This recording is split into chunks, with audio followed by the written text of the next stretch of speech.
Well, we begin with breaking news at this half hour. A man has been killed in a collision in Ottawa's southeast end. The collision involved a motorcycle and a dump truck and occurred at the intersection of Rideau Road and Power Road. Ottawa police are investigating. The head of the rail company involved in the Lac Mégantic train derailment is facing criticism from residents and the Premier of Quebec. Pauline Marois says it is completely deplorable that Edward Burkhardt waited 5 days to visit the disaster zone. 20 bodies have been recovered, and police say 30 people are still missing and likely dead. Meanwhile, Marois announced an initial $60 million in aid for the community. $25 million in emergency funding will be made available immediately for businesses and residents. The City of Ottawa is on a collision course with the National Capital Commission for the Western Link of Light Rail Transit. The Transportation Committee unanimously agreed the Richmond Underground option is the best route to connect Honey's Pasture with Baseline Station. The $980 million plan calls for 500 meters of rail to be built above ground on a stretch of the Sir John A. Macdonald Parkway. But the NCC's Board of Directors has already rejected the plan twice.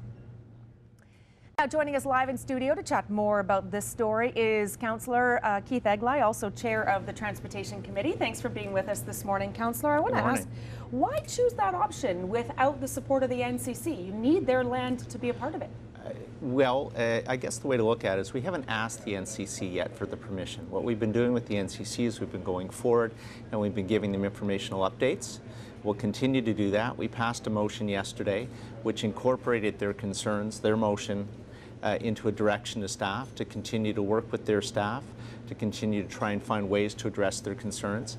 We have a long, long history with the NCC, going back 50 years of working jointly on projects.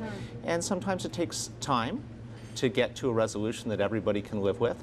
But we generally do that, and we're going to continue to follow that process on this project. Much like Confederation Line, took a very long time to get approval for that piece. We've done it now. Shovels are in the ground this summer. It's a good news story. Now, you have 5 years or so before you even put shovels in the ground on the Western Link, so you have that time.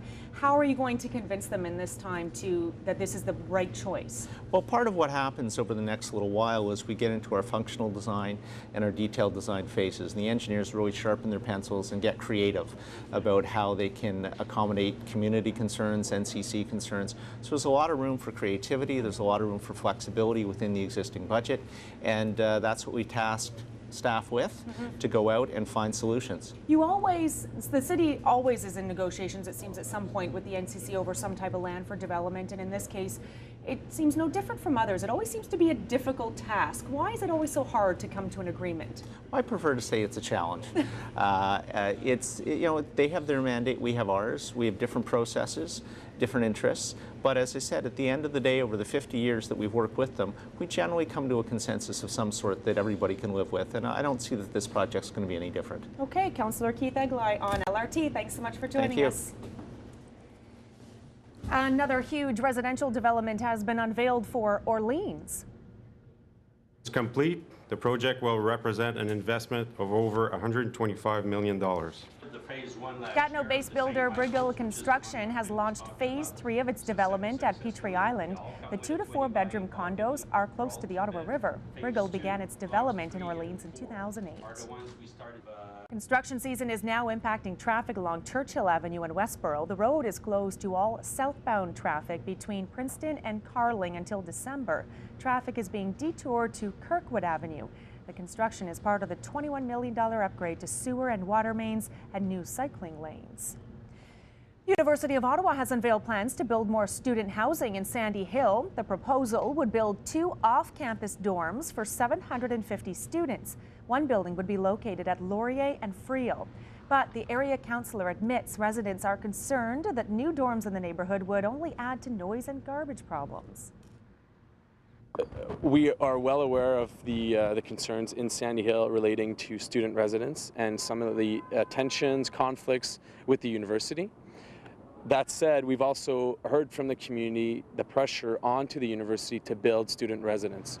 Some students tell CTV News that additional dorms near the university could take the pressure off Sandy Hill housing market. And finally, it's the opening night for Cirque du Soleil in the capital.